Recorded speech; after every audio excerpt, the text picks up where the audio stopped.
नमस्कार, मी सुमित शंकर सावंत आणि तुम्ही पाहताय TV9 मराठी न्यूज टॉप 9 या बुलेटिन मध्ये तुमचं स्वागत। सुरुवातीला दिवसभरातल्या राजकीय टॉप 9 आपण बातम्या बघूया। बेवडा पिऊन पिऊन तुझ्या किडण्या किडल्या आधीच माकड त्या दारू प्यायल्यासारखा बोलतो। ओबीसी मेळाव्यामध्ये भुजबळांनी जरांगेंवर केलेली टीका ही वादात सापडली आहे।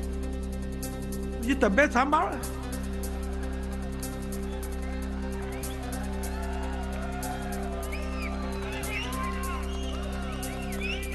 बेवडा पिऊन पिऊन तुझ्या किडण्या किडल्या त्या सांभाळ। दारूच्या थेंबालाही शिवलो असेल तर जिवंत समाधी घेईन, जरांगेंचं भुजबळांना उत्तर। दरम्यान मला खवळू नकोस, हाच माकड तुझी लंका जाळणार, जरांगेंचा पलटवार। माझे नार्को टेस्ट करा, जन्मल्यापासून आतापर्यंत जर दारू मला जर अंगाला शिवलेली असली किंवा स्पर्श जर झाला असला तर मी जिवंत समाधी घेतो, नसता त्यांनी तरी जिवंत समाधी घ्यायची। मी कधीही आरक्षणाचा फायदा घेतला नाही, भिवंडीतल्या ओबीसी मेळाव्यामधून छगन भुजबळांचा हे विधान। आमचा विरोध झुंडशाहीला, दादागिरीला अशी ही भूमिका मांडली।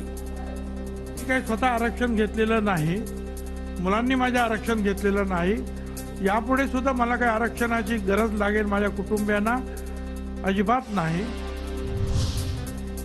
महाज्योतीला पुरेसा निधी का देत नाहीत अर्थमंत्री अजित पवार असूनही भुजबळांचा ओबीसी सभेत सवाल। शिंदे समिती खोटे कुणबी दाखले देत असल्याचाही आरोप। माझा कार्यक्रम होण्याला मी घाबरत नाही, मात्र ओबीसींच्या विरोधात बोलणाऱ्यांचा पुढच्या निवडणुकीत कार्यक्रम करा, छगन भुजबळांचा ओबीसींच्या मेळाव्यातून इशारा। ठेवा, हे जे ओबीसीच्या विरुद्ध बोलतात त्यांचा मात्र कार्यक्रम पुढच्या निवडणुकीमध्ये केल्याशिवाय राहू नका, एवढं मग तर नक्कीच करा। राज्यात ओबीसींच्या 58 लाख नोंदी झाल्याच कशा? नोंदी शोधणारी समिती बोगस, प्रकाश शेंडगेंची राज्य सरकारवर टीका। तर 24 तारखेनंतर मुंबई नाशिक महामार्ग बंद करण्याचीही तयारी करावी लागेल, प्रकाश शेंडगेंचा सरकारला इशारा। 24 तारखेची डेडलाईन दिलेली आहे, घरात बसून चालणार नाही।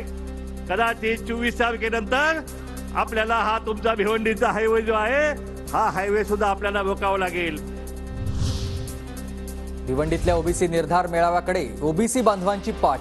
सत्कार कार्यक्रम वाढवल्यानं ओबीसी कार्यकर्ते निघून गेले, तर आगरी सेना प्रमुख राजाराम साळवींना भाषण करताना चिठ्ठी आल्यानं नाराजी नाट्य पाहायला मिळालंय।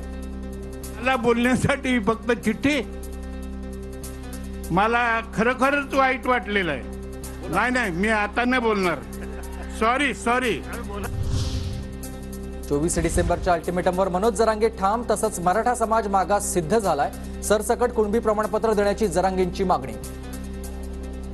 शंभरच्या पर्यंत जर मराठ्यांना आरक्षण नाही दिलं तर पुढच्या आंदोलनाची दिशा काय हे ठरणार होतं। नोंदी सापडलेल्या व्यक्तीच्या नातेवाईकांसह सोयऱ्यांनाही प्रमाणपत्र द्या, जरांगेंची सरकारकडे नवी मागणी। त्या नोंदी सापडल्यात त्याच्या सगळ्या परिवाराला त्या नोंदीच्या आधारावर फायदा द्या, त्याच्या सगळ्या पंजोबापासून द्या